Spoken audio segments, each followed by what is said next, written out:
നിന്നിൽ നിന്ന് എന്നിലേക്ക്. രചന അനി ബിജു ഫിദ. അവതരണം ഷാഹുൽ മലയിൽ. എഡിറ്റിംഗ് ഫൈസൽ സി എന്ന് ഊഞ്ഞേരി. സ്ഥലം വയനാടാണ്. അതുകൊണ്ട് തന്നെ സമയം 8 കഴിഞ്ഞിട്ടും ആ വഴികളിലെ മഞ്ഞ് വിട്ടുമാറിയിരുന്നില്ല. എങ്കിലും തനിക്കിന്ന് കോളേജിൽ ജോയിൻ ചെയ്യേണ്ട ദിവസമായതുകൊണ്ട് ശ്രീത്ത് മടി കാണിക്കാതെ വഴിയിലൂടെ കാറ് വേഗം മുന്നോട്ട് തന്നെ എടുത്തു. റോഡിന് ഇരുവശവും തണൽ വിരിച്ചു നിൽക്കുന്ന മരങ്ങൾ. ഒടുവിൽ ചുവപ്പ് ചായങ്ങൾ തേച്ച ആ വലിയ ഇരുമ്പ് ഗേറ്റിന് മുമ്പിൽ അവൻ കാറ് നിർത്തി മുന്നിലേക്ക് നോക്കുമ്പോൾ കണ്ടു മുന്നിലെ ഗേറ്റിന് മുകളിലെ ആ പഴയ board. NMS government college Wayanad. Shreeth car മുന്നോട്ടെടുത്തു. ആ ഗേറ്റ് കടന്ന് കാറ് മുന്നോട്ടെത്തും തോറും ആ മതിലുകളിലെ വിപ്ലവ വീര്യമുള്ള പോസ്റ്ററുകളും ചുവരെഴുത്തുകളും അവൻ കണ്ടു തുടങ്ങിയിരുന്നു. ആ ക്യാമ്പസിന്റെ കാറ്റിൽ പോലും ഒരു രാഷ്ട്രീയത അലിഞ്ഞു ചേർന്ന പോലെ. കാറ് പാർക്കിംഗിൽ ഒതുക്കിയിട്ട് ശ്രീത്ത് പുറത്തേക്ക് ഇറങ്ങി.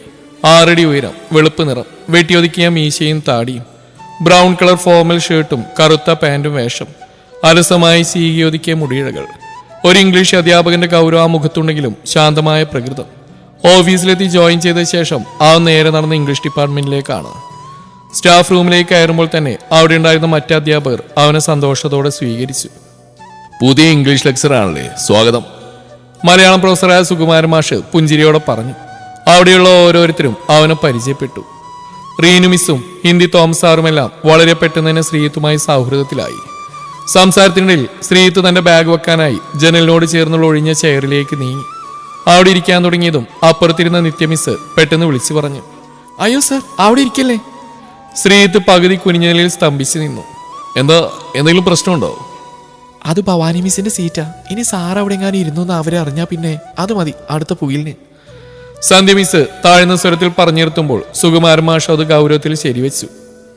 താൻ കൂടുതൽ ചിന്തിച്ച് പേടിക്കൊന്നും വേണ്ട. ആളൽപ്പം കടുപ്പക്കാരിയാ. സ്വന്തം കാര്യങ്ങൾ ആരും കൈകടത്തുന്ന അവർക്ക് ഇഷ്ടമല്ല. ശ്രീത്ത് ആ സീറ്റിൽ നിന്ന് കൈ പിൻവലിച്ച് തൊട്ടടുത്തുള്ള കസേരയിലേക്ക് മാറിയിരുന്നു. എങ്കിലും അവന്റെ മനസ്സ് ആ പേരിൽ ഉടക്കി നിന്നു. ഭവാനി.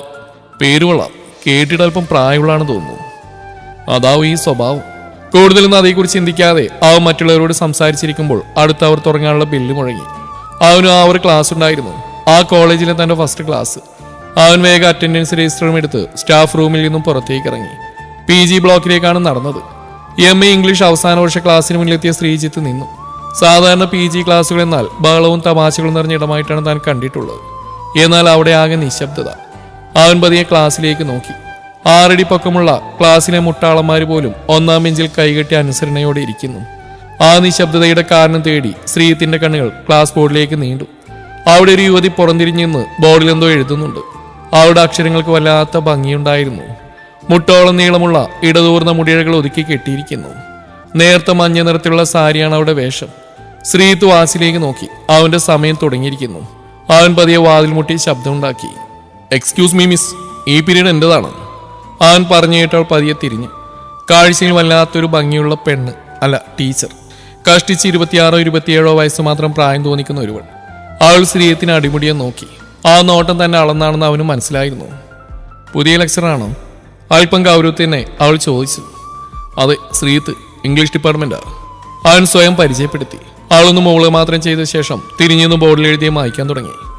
ബാക്കി ഭാഗം നാളെ എടുക്കാം എന്ന് കുട്ടികളോടായി പറഞ്ഞിട്ട് അവൾ തന്റെ ബുക്കുകൾ കയ്യിലെടുത്ത് പുറത്തേക്ക് ഇറങ്ങുമ്പോൾ അവനെ ഒന്ന് നോക്കുക പോലും ചെയ്തില്ല. അവൾ വാതിൽ കടന്നു. ക്ലാസ്സിൽ അതുവരെ നിലനിന്നിരുന്ന ശ്വാസം മുട്ടിക്കുന്ന നിശബ്ദത പൊട്ടിച്ചെറിയിരുന്നു. മുന്നിലെ ബെഞ്ചിലിരുന്ന പയ്യന്മാർ ഒരു ദീർഘനിശ്വാസത്തോടെ പിൻബെഞ്ചുകളിലേക്ക് ഓടി. ആവൂ, അമ്മച്ചി പോയി. പിന്നിൽ നിന്നൊരാൾ വിളിച്ചു പറയുന്ന കേട്ട് ശ്രീത്ത് അത്ഭുതത്തോടെ ക്ലാസ്സിലേക്ക് കയറി. തന്റെ കയ്യിലിരുന്ന രജിസ്റ്റർ ടേബിളിൽ വെച്ച് അവൻ കുട്ടികളെ നോക്കി പുഞ്ചിരിച്ചു. പക്ഷെ അവന്റെ ഉള്ളിൽ അപ്പോഴും ഒരു ജിജ്ഞാസ ബാക്കി നിൽപ്പുണ്ടായിരുന്നു. ഞാൻ നിങ്ങളുടെ പുതിയ ഇംഗ്ലീഷ് അധ്യാപകനാ, ശ്രീജിത്ത്. ക്ലാസ് തുടങ്ങുന്നതിന് മുമ്പ് ഒരു കാര്യം ചോദിച്ചോട്ടെ? ഇപ്പൊ പോയ മിസ്സിന്റെ പേരെന്താ? ആകാംക്ഷയോട് അവൻ ചോദിച്ചു. അത് ഭവാനി മിസ്സാണ് സർ, ഭവാനി അരവിന്ദ്. ഒരു പയ്യൻ എഴുന്നേറ്റെന്ന് പറഞ്ഞു. ശ്രീത്തോന്ന് ഞെട്ടിപ്പോയി. സ്റ്റാഫ് റൂമിൽ വെച്ച് താൻ സങ്കല്പിച്ചു കൂട്ടിയ പ്രായമായ ഭവാനി മിസ്സാണോ ഇത്? അവൻ മനസ്സിലോർത്തു. ഇത്രയും ചെറിയ പ്രായത്തിൽ ഈ ക്യാമ്പസിനെ മുഴുവൻ മുൾമുനിൽ നിർത്താൻ ഇവർക്ക് എങ്ങനെ കഴിഞ്ഞു? അതോർത്ത് അവൻ അത്ഭുതപ്പെട്ടു. പിന്നിൽ നിന്ന് ആരോ തന്റെ പേര് ചോദിച്ചപ്പോഴാണ് ശ്രീജിത്ത് സ്വഭാവത്തിലേക്ക് തിരിച്ചു വന്നത്. യെസ്, ഐ ആം ശ്രീജിത്ത്, നമുക്ക് പരിചയപ്പെടാം. അവൻ ചിരിച്ചുകൊണ്ട് തുടങ്ങിയെങ്കിലും അവന്റെ മനസ്സപ്പോഴും ആ ഇടനാഴിയിൽ മറഞ്ഞ മഞ്ഞസാരിയുടെ പിന്നാലെയായിരുന്നു. അവൻ സ്റ്റുഡൻസിന്റെ ഓരോരുത്തരുടെയായി പേരുകൾ ചോദിച്ചു. വീട്ടിലാരൊക്കെയുണ്ട് സാറേ? പിൻബെഞ്ചിൽ നിന്നുള്ള ആ ചോദ്യത്തിന് ശ്രീജിത്ത് ഒരു പുഞ്ചിരിയോടെ മറുപടി നൽകി. വീട്ടിലെ അച്ഛനും അമ്മയും മുത്തശ്ശിയും. ഒറ്റ മകനാണല്ലേ? അതെ, അവൻ ചിരിയോടെ പറഞ്ഞു. അപ്പൊ കല്യാണം കഴിഞ്ഞില്ലേ സർ? അടുത്ത ചോദ്യം ഉടനെ വന്നു. ഇതുവരെ ആയിട്ടില്ല, ഇനിയും സമയമുള്ളതുകൊണ്ട് നോക്കാം. അവൻ ചിരിച്ചുകൊണ്ട് പറയുമ്പോൾ ആ മറുപടിയിൽ ക്ലാസ്സിലും ചെറിയൊരു ചിരി പടർന്നു. പിന്നീടുള്ള സമയം അവൻ ക്ലാസ് എടുക്കാൻ തുടങ്ങി. നന്നായി പഠിപ്പിക്കുന്ന ഒരു അധ്യാപകൻ തന്നെയായിരുന്നു ശ്രീജിത്ത്. അതുപോലെ അത്യാവശ്യം കാർക്കശ്യം ഉണ്ടായിരുന്നു ക്ലാസ്സിൽ. എങ്കിലും അവന്റെ ക്ലാസ്സുകൾ കേട്ടിരിക്കാൻ നല്ല രസവുമായിരുന്നു. ക്ലാസ് കഴിഞ്ഞ് അവൻ തിരികെ സ്റ്റാഫ് റൂമിലേക്ക് തന്നെ നടന്നു. അടുത്ത അവർ അവന് ഫ്രീ ആയിരുന്നു. സ്റ്റാഫ് റൂമിന് അരികിലെത്തിയപ്പോൾ കണ്ടത് തന്റെ ബുക്കുകൾ അടുക്കി വെച്ച് ക്ലാസ്സിലേക്ക് ഇറങ്ങാൻ തയ്യാറെടുക്കുന്ന ഭവാനിയെയാണ്. അവിടെ വേറെ അധ്യാപകരൊന്നും ഉണ്ടായിരുന്നില്ല. ഭവാനി വാതിലിനടുത്തേക്ക് എത്തിയപ്പോൾ ഒരു സഹപ്രവർത്തകൻ എന്ന നിലയിലുള്ള ശ്രീജിത്ത് അവൾ നോക്കിയൊന്ന് മനോഹരമായി ചിരിച്ചു. എന്നാൽ അത് കണ്ടിട്ടും കണ്ണിൽ നിന്നടിച്ചു. ഒരു ഭാവവ്യത്യാസവുമില്ലാതെ അവൾ അവനെ മറികടന്ന് മുന്നോട്ട് നടന്നുപോയതും ശ്രീജിത്തൊന്ന് ചമ്മി. അവൾക്ക് ഇത്രയും അഹങ്കാരോ? അവൻ മനസ്സിലോർത്തു. മുന്നോട്ട് നടന്ന് കയ്യിലിരുന്ന രജിസ്റ്റർ ടേബിളിലേക്ക് വെച്ച് തന്റെ സീറ്റിലേക്ക് ഇരുന്നു. അടുത്ത ഫ്രീ ടൈമിൽ നിത്യ മിസ് സ്റ്റാഫ് റൂമിലെത്തിയപ്പോൾ ശ്രീജിത്ത് പതിയെ അവരുടെ അടുത്തേക്ക് നീങ്ങി. മിസ്സേ, ഒരു കാര്യം ചോദിച്ചോട്ടെ? നിത്യ മിസ് തന്റെ ബാഗ് വെക്കുന്നിടയിൽ അവനെ നോക്കി. എന്താ ശ്രീ സാറേ, എന്തെങ്കിലും പ്രശ്നം? അല്ല, ഈ ഭവാനി മിസ് ഇങ്ങനെ തന്നെയാണ് എപ്പോഴും. കുറച്ചു മുന്നേ ഞാൻ കണ്ടിരുന്നു. ഒന്ന് ചിരിച്ചപ്പോൾ മുഖത്ത് പോലും നോക്കാതെ അങ്ങ് പോയി. സംസാരിക്കാൻ ചെന്നാൽ ഇതാണ് അവസ്ഥ. അവന്റെ ചോദ്യത്തിന് നിത്യ മിസ് ഒരു ദീർഘനിശ്വാസത്തോടെ അവിടെയുള്ള കസേരയിലേക്ക് ഇരുന്നു. എന്നിട്ട് ചുറ്റും നോക്കി സ്വരം താഴ്ത്തി പറഞ്ഞു. സാറ് കാര്യാക്കണ്ട, ഭവാനി ഇവിടെ ആരോടും ചിരിക്കാറില്ല. എല്ലാവരോടും ഈ ഒരു അകലം തന്നെയാ. പിന്നെ പുള്ളിക്കാരിയെ പറ്റി പറയാനാണെങ്കിൽ കുറച്ചധികം ഉണ്ട്. ശ്രീജിത്ത് ആകാംക്ഷയോടെ അവളെ നോക്കി.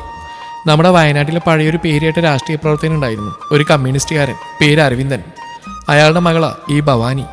പണ്ട് പഠിക്കുന്ന കാലത്ത് ഇവളും നല്ലൊരു വിപ്ലവകാരിയെന്നൊക്കെ ആയിരുന്നു കേട്ടിട്ടുണ്ട്. പിന്നെന്താ ഇപ്പൊ അവരിങ്ങനെ മാറിയത്? ശ്രീജിത്ത് ഇടക്കേറി ചോദിച്ചു. അതൊന്നും എനിക്കറിയില്ല, പക്ഷേ ഈ ഭവാനി വിവാഹിതയായിരുന്നു എന്നറിയാം. ഭർത്താവ് മരിച്ചതാണോ അതോ ഇട്ടേച്ച് പോയതാണോ എന്ന് കൃത്യമായിട്ട് അറിയില്ല. ഏതായാലും ഇപ്പൊ കൂടെയില്ല. ഇവിടെ അടുത്തെവിടെ ഒരു വീട് വാടകയ്ക്കെടുത്ത് ഒറ്റക്കാ താമസം. ഭക്ഷണം ഹോട്ടലിൽ നിന്നാണ് തോന്നുന്നു. ആരോടും അധികം സംസാരമൊന്നുമില്ല. തന്റെ ജോലി കഴിഞ്ഞാൽ നേരെ വീട്ടിലേക്ക് പോകും. നിത്യ മിസ് പറഞ്ഞു നിർത്തുമ്പോൾ അവൾ വിവാഹിതയായിരുന്നു എന്ന് അവൻ അത്ഭുതത്തോടെ ചിന്തിക്കുന്നു. അവരതിന്റെ ബാക്കി പറയാൻ തുടങ്ങിയതും സുകുമാര മാഷ് സ്റ്റാഫ് റൂമിലേക്ക് കയറി വന്നു. അദ്ദേഹത്തിന്റെ കയ്യിൽ ലഡു പാക്കറ്റുകൾ ഉണ്ടായിരുന്നു. ദാ, ഇന്നെന്റെ മോളുടെ ജന്മദിനാ, എല്ലാവരും ഒന്ന് മധുരം കഴിക്കണം. സന്തോഷത്തോടെ മാഷു ലഡു ഓരോരുത്തർക്കും നൽകുന്ന കൂട്ടത്തിൽ ശ്രീജിത്തും പാക്കറ്റിൽ നിന്ന് ഒരു ലഡു എടുത്തു. ശേഷം ബാക്കി ടീച്ചർമാർക്കും അദ്ദേഹം അത് വിതരണം ചെയ്തു കഴിഞ്ഞു. പാക്കറ്റ് ശ്രീജിത്ത് ടേബിൾ വെച്ചു. എന്തൊക്കെയോ സംസാരിച്ച് നിൽക്കുമ്പോഴാണ് ഭവാനിയും ക്ലാസ് കഴിഞ്ഞ് അങ്ങോട്ട് എത്തിയത്.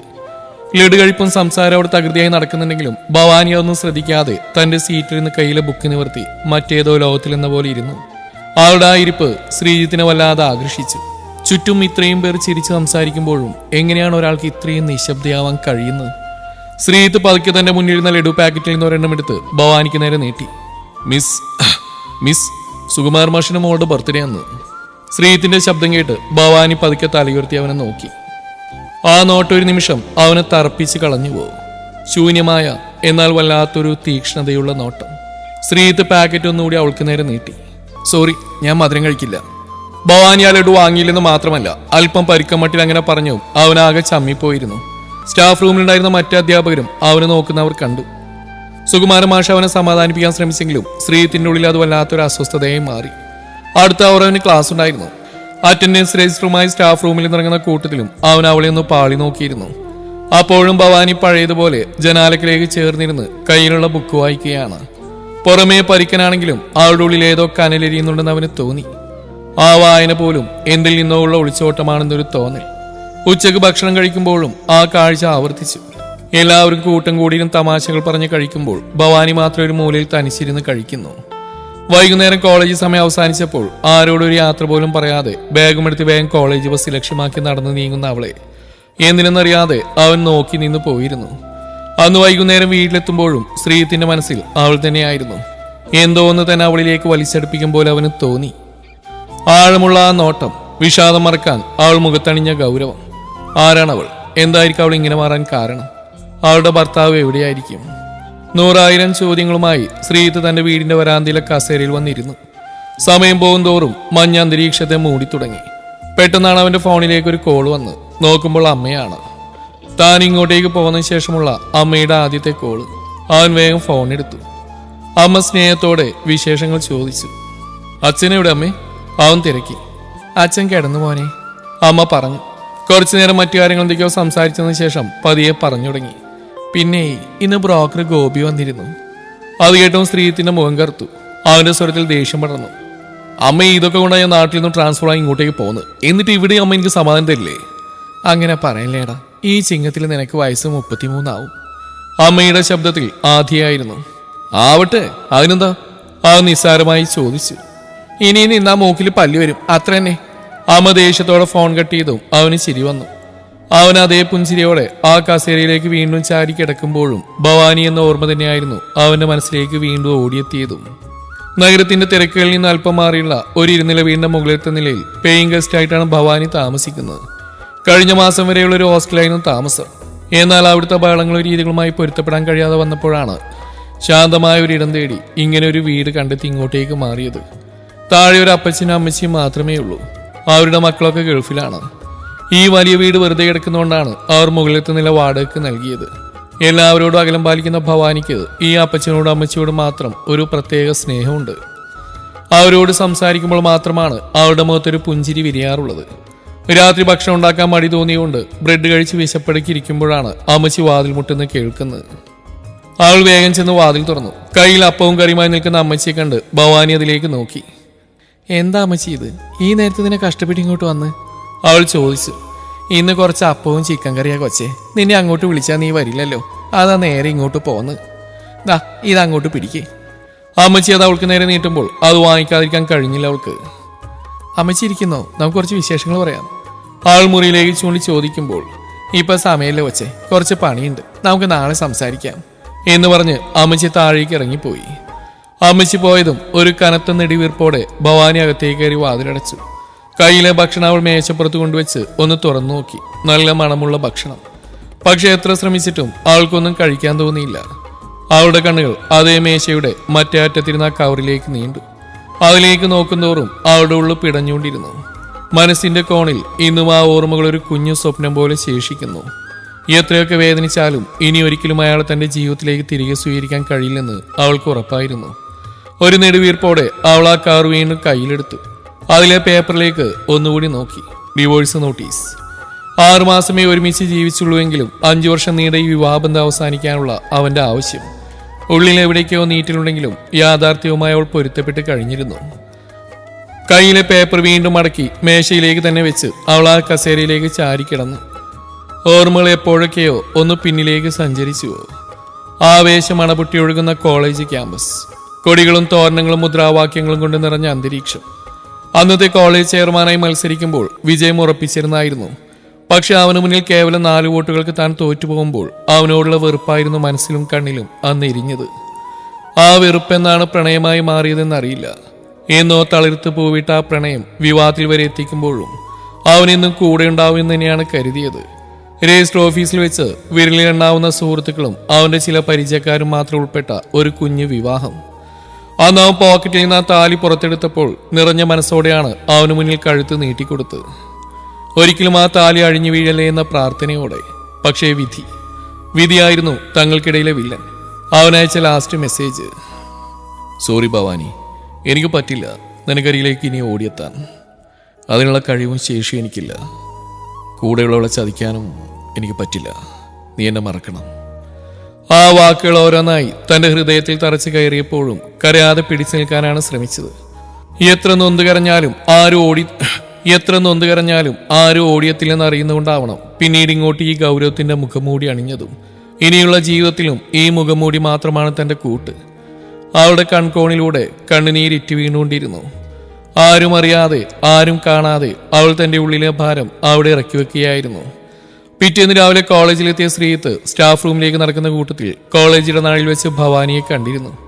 പതിവ് പോലെ നിശബ്ദയായി ആരെയും നോക്കാതെ അവൾ തന്നെ മറികടന്നു പോയപ്പോൾ എന്തിനോ വേണ്ടി അവനൊന്ന് തനിയെ ചിരിച്ചു. സ്റ്റാഫ് റൂമിലെത്തുമ്പോൾ അവൾ തനിക്ക് മുന്നേ അവിടെ എത്തിയിട്ടുണ്ടായിരുന്നു. പതിവ് പോലെ ആർക്കും മുഖം കൊടുക്കാതെ പിള്ളേരുടെ അസൈൻമെന്റ് നോക്കിക്കൊണ്ടിരുന്ന അവളുടെ മുഖത്തേക്ക് അവനൊന്നുകൂടി പാളി നോക്കി. ഇന്നെന്തോ ഇന്നലത്തേതിൽ അവൾക്കൊരു ക്ഷീണം പോലെ, കണ്ണുകൾക്ക് ചുറ്റും കറുപ്പ് വന്ന പോലെ. അവൾ ഇന്നലെ ഉറങ്ങിയിട്ടില്ലെന്ന് ആ മുഖം വിളിച്ചു പറയുമ്പോൾ അവന് തോന്നി. ശ്രീത്തൊന്നും ചോദിക്കാൻ നിന്നില്ല അവളോട്. കുറെ കഴിഞ്ഞ് ഭവാനി തന്റെ ജോലി പാതിക്ക് നിർത്തി രജിസ്റ്ററും കയ്യിലെടുത്ത് ക്ലാസ്സിലേക്ക് നടക്കുമ്പോഴും ശ്രീജിത്തിന്റെ കണ്ണുകൾ അവളെ പിന്തുടരുന്നുണ്ടായിരുന്നു. പിന്നീട് ഉച്ചയ്ക്ക് ലൈബ്രറിയിൽ വെച്ചാണ് അവളെ അവൻ കാണുന്നത്. ഒരു ഇംഗ്ലീഷ് നോവൽ തിരഞ്ഞ് ഷെൽഫിലെ പുസ്തകങ്ങൾക്കിടയിലൂടെ വിരലോടിച്ച് അവസാന ആ നോവൽ എന്റെ കണ്ണുകളിലുടക്കി.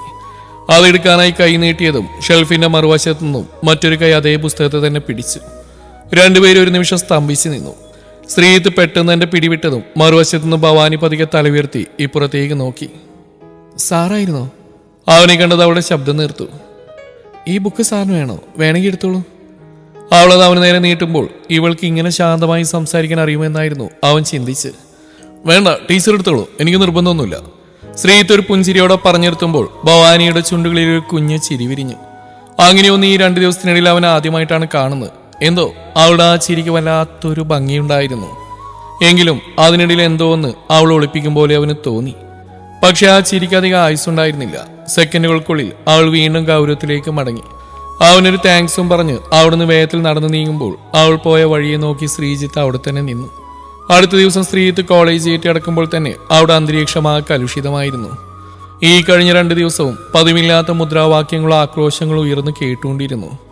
ആരോടോ തിരക്കുമ്പോഴാണ് അറിഞ്ഞത് സ്റ്റുഡൻസ് തമ്മിൽ പാർട്ടിയുടെ പേര് പറഞ്ഞ് വലിയ രീതിയിലുള്ള ഏറ്റുമുട്ടൽ നടന്നിരിക്കുന്നു എന്ന്.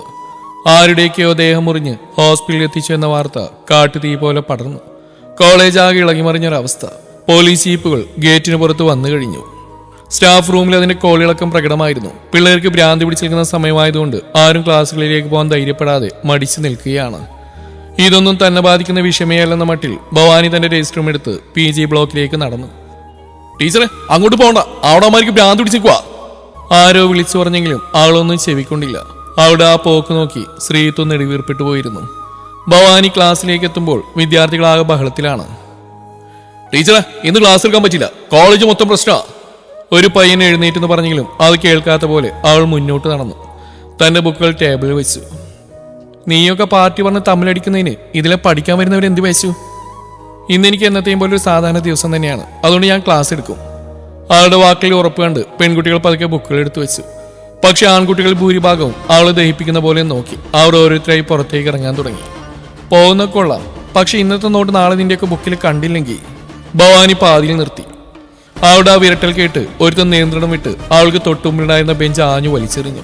വലിയൊരു ശബ്ദത്തോടെ അത് നിലത്ത് പതിക്കുമ്പോൾ ക്ലാസ് ഒന്നാകെ നിശബ്ദമായി. ഭവാനിയുടെ പല്ലുകൾ ഞെരിഞ്ഞു. ദയിപ്പിക്കുന്ന ഒരു നോട്ട് അവന്മാർക്ക് നേരെ എറിഞ്ഞ് അവൾ അവിടെ തന്നെ നിന്നു. അവന്മാര് പിറുപിറുത്തുകൊണ്ട് വേഗം പുറത്തേക്ക് ഇറങ്ങിപ്പോയി. എങ്കിലും ആ സംഭവം അവിടെ അവസാനിച്ചില്ല. ഭവാനി നേരെ ചെന്ന് പ്രിൻസിപ്പലിന് പരാതി നൽകി. അധ്യാപികയോട് മോശമായി പെരുമാറിയെന്നായിരുന്നു അവളുടെ പരാതി. അതോടെ ആ കോളേജിൽ അടുത്ത ചർച്ചാ വിഷയം അതായി മാറിക്കഴിഞ്ഞിരുന്നു. സുകുമാരമാഷും നിത്യമിസ്സൊക്കെ അവളെ നോക്കി പിറുപിറുക്കുന്നുണ്ടായിരുന്നു. എങ്കിലും അതൊന്നും തന്നെ ബാധിക്കുന്ന വിഷയമേലെന്ന മട്ടിൽ അവളും നടന്നു. ഇവളെന്താ ഇങ്ങനെയെന്ന ഭാഗത്തിൽ ശ്രീജിത്തും അവൾ അത്ഭുതത്തോടെ നോക്കിപ്പോയി. എങ്കിലും അതും ശ്രദ്ധിക്കാനൊന്നും അവൾ നിന്നില്ല. അടുത്ത ദിവസം തന്നെ അവളെയും ആ പയ്യന്മാരെയും പ്രിൻസിപ്പൽ റൂമിലേക്ക് വിളിപ്പിച്ചിരുന്നു. അവിടെ നടന്ന ചർച്ചകൾക്കൊടുവിൽ എങ്ങനെയൊക്കെ അവളെ പറഞ്ഞൊന്നും മെരിക്കുകയാണ് ആ പ്രശ്നമൊന്ന് ഒത്തുതീർപ്പാക്കി വിട്ടത്. എങ്കിലും അത് കോളേജ് പിള്ളേരല്ലേ, അവന്മാർ അവൾക്ക് എന്തെങ്കിലും ഒരു പണിയെടുക്കുമെന്ന് അവിടെ പലർക്കും അറിയാമായിരുന്നു. സഹപ്രവർത്തകർ പലരും അവളോടൊന്ന് കരുതിയിരിക്കണമെന്ന് പറഞ്ഞുവെങ്കിലും അതൊന്നും എപ്പോഴത്തെയും പോലെ അവൾ കാര്യമാക്കിയില്ല. പക്ഷേ ശ്രീജിത്തിന്റെ ഉള്ളിൽ അവളെ ഓർത്ത് വല്ലാത്തൊരു ആധി പടർന്നുകൂടിയിരുന്നു. അതുകൊണ്ട് തന്നെ അവൾ അറിയാതെ എപ്പോഴും അവന്റെ ഒരു കണ്ണ് അവൾക്ക് മേലെ ഉണ്ടായിരുന്നു എന്ന് പറയുന്നതാണ് ശരി. അതിനിടയിൽ അടുത്ത ദിവസം ഭവാനി അവന്മാരുമായി അടുത്ത പ്രശ്നമുണ്ടാക്കി. ഇന്നലെ ഇറങ്ങിപ്പോയ പിള്ളേരുടെ ബുക്കിൽ നോട്ടില്ലെന്ന് പറഞ്ഞായിരുന്നു അന്നത്തെ പുകില്. എന്റെ ക്ലാസ്സിൽ കയറണമെന്നുണ്ട് ഈ പഠിക്കണം, അല്ലാതെ തല്ലുണ്ടാക്കാൻ നടന്ന് നോട്ട്സിലാ വരുന്നവരൊന്നും ഇവിടെ വരണ്ട. അതുപോലെ ഇതൊക്കെ വെച്ച് ഞാൻ നിങ്ങളുടെ ഇന്റേണൽ മാർക്സ് വിടുള്ളൂ. അവളുടെ സ്വരത്തിന് പഴയതിനും മൂർച്ചയുണ്ടായിരുന്നു. പക്ഷെ അതൊന്നും അവന്മാരെ പേടിപ്പിക്കാൻ പാകത്തിനില്ലായിരുന്നു. അവന്മാർ അവളെ ചീത്തം വിളിച്ചുകൊണ്ട് ക്ലാസ്സിൽ നിന്ന് ഇറങ്ങിപ്പോകുമ്പോൾ കയ്യിൽ കിട്ടിയെന്തോ അവൾ എടുത്തെറിയുന്നത് വരാന്തയിൽ നിന്ന് ശ്രീത്തും കാണുന്നുണ്ടായിരുന്നു. ഇത് സ്കൂളല്ല കോളേജാണെന്നും ഒരു കാര്യമില്ല ആ പിള്ളേരോട് ചൊറിയാൻ നിന്നാൽ പിള്ളേര് മാന്തി വിടുമെന്നൊക്കെ അവളോടൊന്ന് പറഞ്ഞു മനസ്സിലാക്കണമെന്നുണ്ടായിരുന്നു അവന്. പക്ഷെ ആരെയും തന്റെ കാര്യങ്ങൾ ഇടപെടുത്താൻ ഇഷ്ടപ്പെടാത്ത അവളോട് അതെങ്ങനെ പറയുമെന്ന് കരുതി അവൻ മടിച്ചു.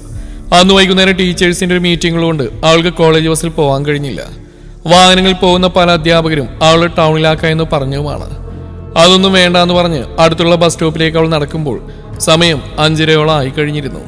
കോളേജിൽ നിന്ന് അല്പം നടന്നാൽ മാത്രമേ പ്രൈവറ്റ് ബസ് കിട്ടുന്ന സ്റ്റോപ്പിലെത്തുകയുള്ളൂ. അവിടെ എത്തുന്നവരെയും കാട് പിടിച്ച് കിടക്കുന്ന ആൾവാസമില്ലാത്ത വഴിയും. എന്തോ ചെറിയൊരു ഉൾഭയം തോന്നിക്കൊണ്ട് തന്നെ അവൾ വേഗത്തിൽ നടന്നു. തണുത്ത കാറ്റ് അവളുടെ സാരിത്തുമ്പിൽ തട്ടുന്നുണ്ടായിരുന്നു. പെട്ടെന്നാണ് പുറകിലൊരു വണ്ടിയുടെ ശബ്ദം കേട്ട് അവളൊന്ന് തിരിഞ്ഞത്.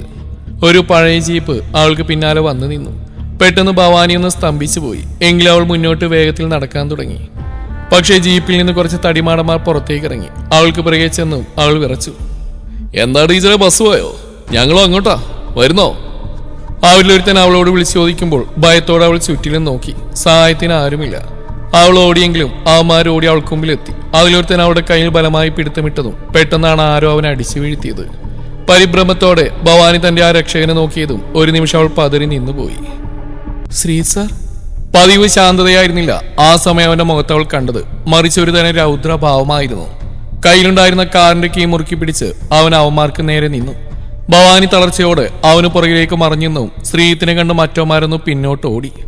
നിക്കണവിടെ എന്നും പറഞ്ഞ് അവൻ അവർക്ക് പിറകെ ഓടിയെങ്കിലും അപ്പോഴേക്കും ജീപ്പ് എടുത്തവന്മാർ രക്ഷപ്പെട്ടു കഴിഞ്ഞു. അവന്മാരുടെ ജീപ്പ് ദൂരേക്ക് മറയും നോക്കിയ ശേഷം ശ്രീത്ത് പതുക്കെ ഭവാനിക്കടുത്തേക്ക് നടന്നു. പേടിച്ചിട്ട് അവൾ അപ്പോഴും വല്ലാതെ വിറക്കുന്നുണ്ടായിരുന്നു. ടീച്ചറെ പേടിക്കണ്ട, അവന്മാര് പോയി, വാ ഞാൻ വീടി കൊണ്ടാക്കാം. ശ്രീത്തിന്റെ ശബ്ദത്തിൽ വല്ലാത്തൊരു കരുതലുണ്ടായിരുന്നു. അയ്യോ വേണ്ട സാർ, ഞാൻ നടന്നോളാം, അടുത്ത് തന്നെയല്ലേ സ്റ്റോപ്പ്. ശ്രീത്തൊന്ന് പുഞ്ചിരിച്ചു. നടന്നു പോകുന്ന കൂട്ടത്തിൽ അവന്മാര് വീണ്ടും വന്നാലോ? അപ്പോഴിതുപോലെ തനിയെ നേടാൻ പറ്റുമോ? ആ ചോദ്യത്തിന് മുമ്പിൽ ഭവാനി നിശബ്ദയായി. അവളുടെ പക്കൽ മറുപടിയിലായിരുന്നു. ചുറ്റും ഇരുട്ട് പടർന്നു തുടങ്ങിയിരിക്കുന്നു. മഞ്ഞ് കാഴ്ചയെ മറക്കുന്നു. ഒടുവിൽ മറ്റൊരു വഴിയുമില്ലാതെ അവൾ പതുക്കെ അവനൊപ്പം നടന്ന് കുറച്ചകലെയായി പാർക്ക് ചെയ്തിട്ടുള്ള അവന്റെ കാറിലേക്ക് കയറി. അവൻ കാർ സ്റ്റാർട്ട് ചെയ്ത് മുന്നോട്ട് പോകുമ്പോഴും അവൾ തികച്ചും നിശബ്ദയായിരുന്നു. നാളുകൾക്ക് ശേഷമാണ് താൻ ഒരാളുടെ സഹായം വീണ്ടും സ്വീകരിക്കുന്നതെന്നോർത്ത് ഭവാനി. തന്റെ തനിച്ചുള്ള യാത്രകളിൽ ആരൊരാൾ കൂട്ടിനുണ്ടെന്ന തോന്നൽ വല്ലാത്തൊരു ആശ്വാസമായിരുന്നെങ്കിലും അങ്ങനെയൊന്നും ഇനി തനിക്ക് ആവശ്യമില്ലെന്ന് തന്നെ അവൾ തന്നെ പറഞ്ഞു പഠിപ്പിച്ചുകൊണ്ടേയിരുന്നു. അവസാന ആ നിശബ്ദതയെ ഭേദിച്ചുകൊണ്ട് ശ്രീത്ത് ചോദിച്ചു, ടീച്ചർക്ക് ശത്രുക്കൾ ആരെങ്കിലും ഉണ്ടോ? ആ ചോദ്യം കേട്ടാണ് ഭവാനി ചിന്തകളിൽ ഞെട്ടിയുണർന്ന്. ഇല്ല, എനിക്കതിന് ശത്രുക്കളൊന്നുമില്ല. എന്നാ സംശയിക്കണ്ട, ഇതാവന്മാരാ. ഈ കഴിഞ്ഞ 2 ദിവസമായി ടീച്ചർ വഴക്കുണ്ടാക്കുന്ന ആ PG പിള്ളേര് ടീച്ചർ കൊടുത്ത കൊട്ടേഷൻ തന്നെയാത്. അവളത് പറയുമ്പോഴും ഭവാനി മറുപടിയൊന്നും പറഞ്ഞില്ല. ശ്രീത്ത് പതുക്കെ തുടർന്നു. ടീച്ചർ ഈ പിള്ളേരെ സ്നേഹിച്ചില്ലെങ്കിലും അവർ പുറത്തിങ്ങനെ കുതിര കയറുന്നു നിർത്തണം. അല്ലെങ്കിൽ അവന്മാർ അവസാനം ഇതുപോലെ ഓരോന്ന് ഒപ്പിക്കും. അവന്മാർ ചെയ്തത് ശരിയാണെന്ന് ഞാൻ പറയുന്നില്ല, പക്ഷെ ഒരു പരിധിവരെ ടീച്ചർ എന്നെ ഇതൊക്കെ ചോദിച്ചു വാങ്ങിയതാ. അവളുടെ മറുപടിക്കായി അവൻ കാതോർത്തെങ്കിലും ഭവാനി അതിനൊന്നും പറഞ്ഞില്ല. അവളുടെ മുഖം താഴ്ന്നിരുന്നു. ഒരുപക്ഷെ അവൾ തിരിച്ചറിയുന്നുണ്ടാവണം താൻ അണിഞ്ഞ ഈ ഗൗരവത്തിന്റെ മുഖംമൂടി തന്നെ തന്നെയാണ് അപകടത്തിലാക്കുന്നതെന്ന്. എന്നെ ബസ് സ്റ്റോപ്പിൽ വിട്ടാൽ മതി സാർ. ടൗണെത്താറായപ്പോൾ അവൾ പറഞ്ഞു. അത് വേണ്ട, ഞാൻ വീട്ടിൽ കൊണ്ടാക്കാം. ശ്രീത്തിന്റെ വാക്കുകൾക്ക് പിന്നെ എന്തോ അവൾ എതിർത്തവുമില്ല. അവൾ പറഞ്ഞു കൊടുത്ത വഴിയിലൂടെ കാറി നീങ്ങി. ഒടുവിലായിരുന്നില്ല വീണ്ടും മുമ്പിൽ കാറി നിന്നപ്പോൾ ഭവാനി പതുക്കെ ഡോറ് തുറന്നിറങ്ങി. സാറ് വരുന്നില്ല വീട്ടിലേക്ക്? മുന്നോട്ട് നടക്കും മുന്നേ അവൾ ചോദിച്ചു. ശ്രീത്തൊന്ന് ചിരിച്ചു. ഇന്നില്ല, വേറൊരു ദിവസം വരാം, ഇപ്പൊ തന്നെ നേരെ വൈകി, പോട്ടെ. അവന്റെ വാക്കുകൾക്ക് അവൾ മൂളി. ആ പിന്നെ ഇതെന്റെ നമ്പര്, എന്തെങ്കിലും ആവശ്യമുണ്ടെങ്കിൽ വിളിക്കാൻ മടിക്കരുത്. വണ്ടി മുന്നോട്ടെടുക്കാൻ തുടങ്ങിയവൻ പെട്ടെന്ന് ഓർത്തൊരു കാർഡ് അവൾ കൊടുക്കുമ്പോൾ അവൾ അത് വാങ്ങാൻ ആദ്യം മടിച്ചിരുന്നു. പിന്നെ എന്തോ അവനൊന്നും തോന്നേണ്ടെന്ന് കരുതി അത് വാങ്ങി വേഗം ബാഗിലേക്ക് ഇടുമ്പോൾ അവൻ കാർ തിരിച്ച് മുന്നോട്ടെടുത്ത് കഴിഞ്ഞിരുന്നു. അത് നോക്കി ആ ഗേറ്റിനടുത്ത് നിന്നവളെ ഗ്ലാസ്സിലൂടെ നോക്കിയാണ് അവന് മുന്നോട്ട് പോയത്. ശ്രീത്തിന്റെ കാർ കണ്ണിൽ നിന്ന് മറിഞ്ഞ ശേഷമാണ് ഭവാനി ഗേറ്റ് കടന്ന് അകത്തേക്ക് നടന്നു. തളർച്ചയുണ്ടായിരുന്നുവെങ്കിലും ആ വീട്ടിലെത്തിയ അപ്പച്ചനോട് അമ്മച്ചിയോട് 2 വാക്ക് പറഞ്ഞാൽ വല്ലാത്തൊരു ആശ്വാസമാണ്. അതുകൊണ്ട് തന്നെ അവൾ വേഗം മുന്നോട്ട് നടക്കുമ്പോൾ പതിവിന് വിപരീതമായി മുറ്റത്തൊരു വലിയ കാറ് കിടപ്പുണ്ടായിരുന്നു. ആരോ വന്നുവെന്ന് മനസ്സിലായിക്കൊണ്ട് തന്നെയാണ് അവൾ അകത്തേക്ക് നടന്നതും. സാധാരണ ഭവാനി തന്റെ മുറിയിലേക്ക് പോകുന്നത് അകത്തെ സ്റ്റെയർ വഴിയാണ്. അത് അമ്മച്ചി തന്നെ അവളോട് പറഞ്ഞിട്ടുള്ളതുമാണ്. അന്നും പതിവ് പോലെ അവൾ അകത്തേക്ക് കയറി ചെന്നും അവളുടെ ഡൈനിങ് ഹാളിൽ ആഹാരം കഴിച്ചുകൊണ്ടിരുന്നവൾ അവളെ മുഖം തിരിച്ച് നോക്കി. അമ്മച്ചിയുടെ മൂത്ത മകളും ഫാമിലിയാണെന്ന് തോന്നുന്നു. അറിയാതെ അകത്തേക്ക് കയറിയും പോയി. തിരിച്ചിറങ്ങാനും പറ്റാത്തൊരവസ്ഥ. അവൾ അവരോട് എല്ലാമായി ഒന്ന് ചിരിച്ചെങ്കിലും എന്തോ അവർക്ക് അത്ര പിടിച്ച മട്ടില്ലായിരുന്നു. ഒരുതരം പുച്ഛവും നീരസവും കലർന്ന നോട്ടം കൊണ്ട് അവരവൾ അളന്നു. തിരിച്ചൊന്ന് ചിരിക്കാൻ പോലും താല്പര്യം കാട്ടാതെ അമ്മച്ചിയുടെ മകൾ മുഖം തിരിക്കുമ്പോൾ ആ ചുറ്റുപാടിലെ അപരിചിതത്വം ഭവാനിയെ വല്ലാതെ അസ്വസ്ഥമാക്കി. അമ്മച്ചി, എന്തിനാ ഈ വാടക്കാർ വീടിനുള്ളിലൂടെ ഇടുന്നത്? അവർക്ക് വരാനും പോകാനും പുറത്തേങ്ങൾ പടി പണിതിട്ടുണ്ടല്ലോ, ഒരു മര്യാദ വേണ്ടേ? വീടിനകത്ത് ഇതിനൊക്കെ ഇങ്ങനെ കയറ്റാൻ പാടില്ല. അവൾ അങ്ങ് മുറിയിലെത്തും മുന്നേ ആരോ അമ്മച്ചിയോട് ചോദിക്കുന്നവൾ കേട്ടിരുന്നു. അമ്മച്ചി അതിനെയൊക്കെ പറഞ്ഞ് മയപ്പെടുത്താൻ നോക്കുന്നുണ്ടെങ്കിലും ആ മകളുടെ വാശിയോടെ മുഴച്ചു നിന്നു.